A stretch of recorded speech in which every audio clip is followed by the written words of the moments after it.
So we're talking about an open table. So we've got a nice table here, and what we're talking about is loosely based on a book called Turquoise Table, so that's where the turquoise comes from. And it's about a lady who decided that she didn't know her neighbors well enough. She didn't know her backyard neighbors or side neighbors, the people that lived down the street. She didn't know them well enough.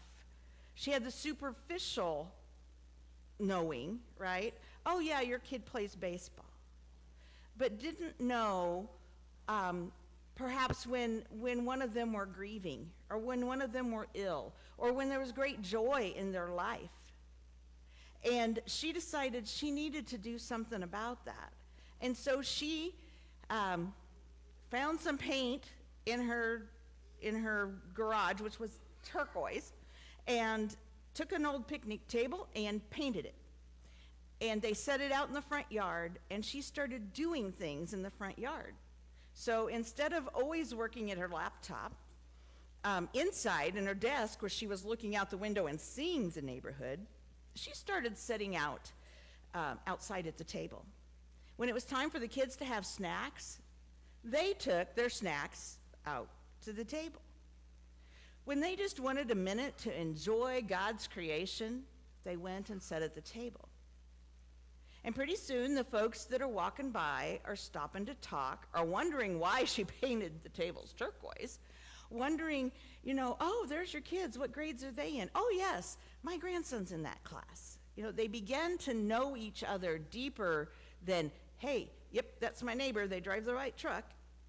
Doing those things. They became front yard neighbors, which if you know me on Facebook, you know that's Ron and I are striving to be front yard neighbors and spending some time out in the front yard every evening, beginning to make some connections.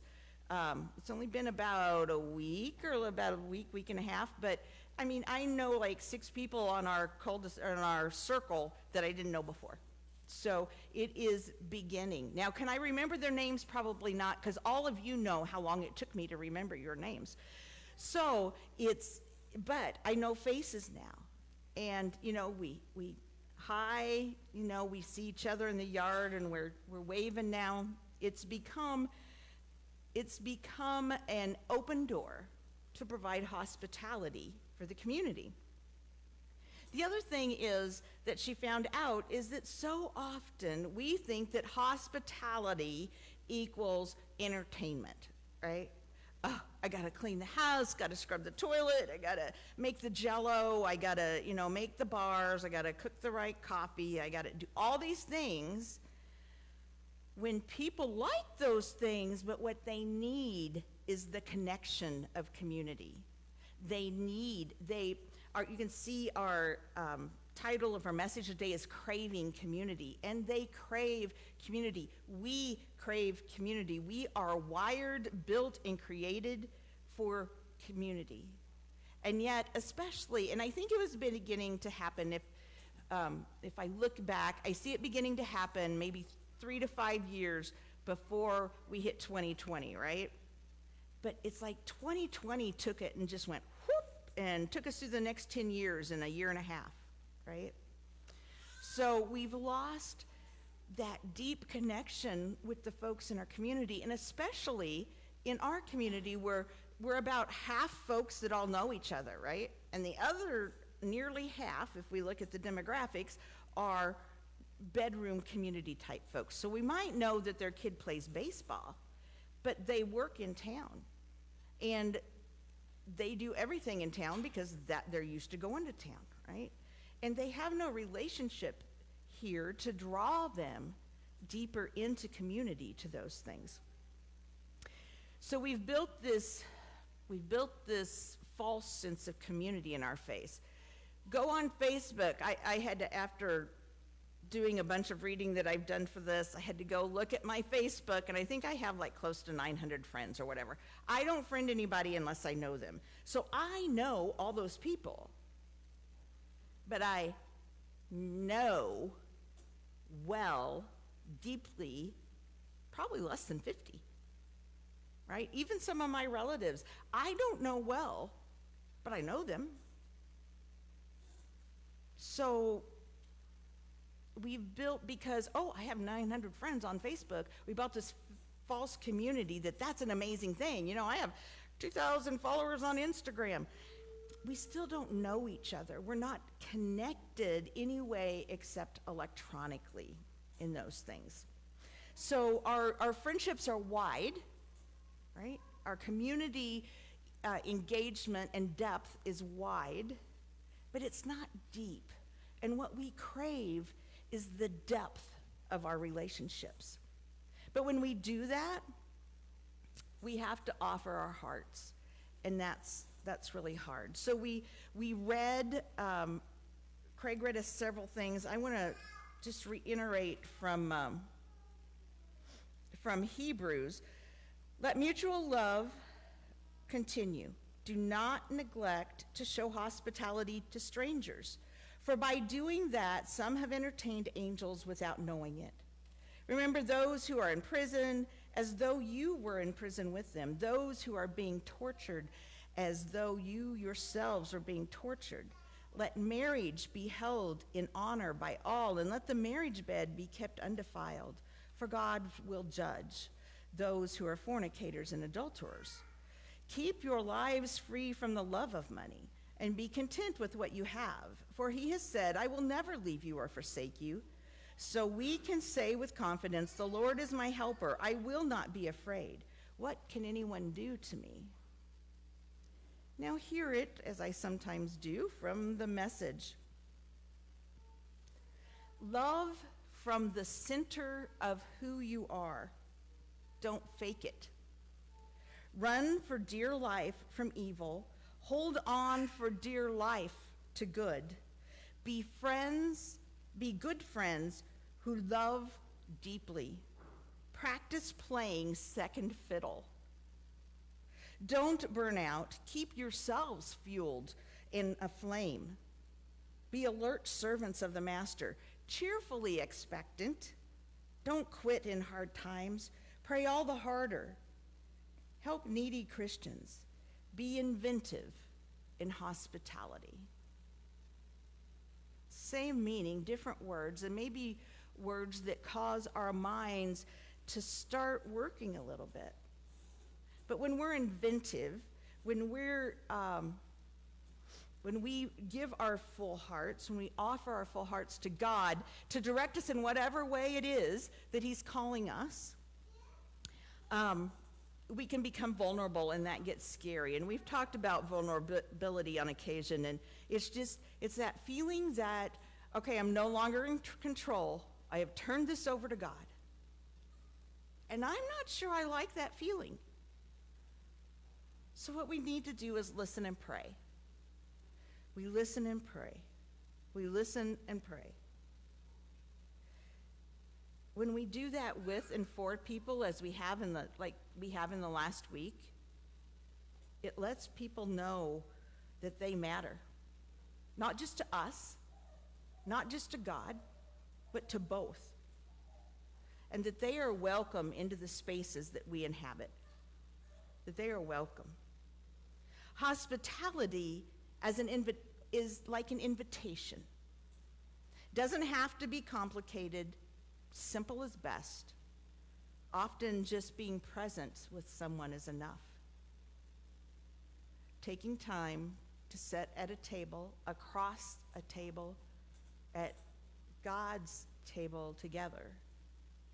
Open to those who have not been baptized. Open to those who do not know God, because God meets us where we are and develops our faith. And this meal that we partake at the table is a sign of grace, that God will indeed do that. See, there's room for both entertainment and hospitality, but it's more important that we have an atmosphere of joy and peace, right? That our depth in our relationship has gone deeper, and not just with those who are around us, but with God as well. Because when when we can offer peace that we have from God, then others are able to see that peace. And they're able to say, could you pray with me? Could you go through this trial with me? Can you hear what my heart really wants to say? Those are things that we do when we're in community with depth, in a relationship that has depth. We don't want to just do community. We want to be community. We strive to trust Jesus, even when it causes us to be vulnerable. We strive to trust him enough to allow us, each one of us, to be facilitators, to change things in his name after prayer, after prayer, after prayer. We can't do it alone. We have to call on Jesus, and we have to trust Jesus in the midst of it. See, God does not ask us to look or act like us. He calls us to look and act like him. And together as community, when we can call on each other to support us when it's hard to believe, when we have a hard time thinking that God is in the midst of things, when we struggle with where we go next. When we struggle with those things, God is there to say, okay, here's the plan. Come on, let's go. And one of those things that God does quite well, actually, is call us to the table. He calls us to the table to remember who he is, to remember who we are. Kyler, could you come forward for just a minute and sit at the table with me?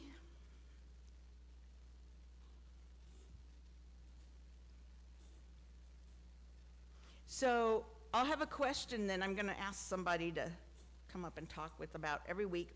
And what you can't see, what is unseen, is that at the table there's also an empty chair.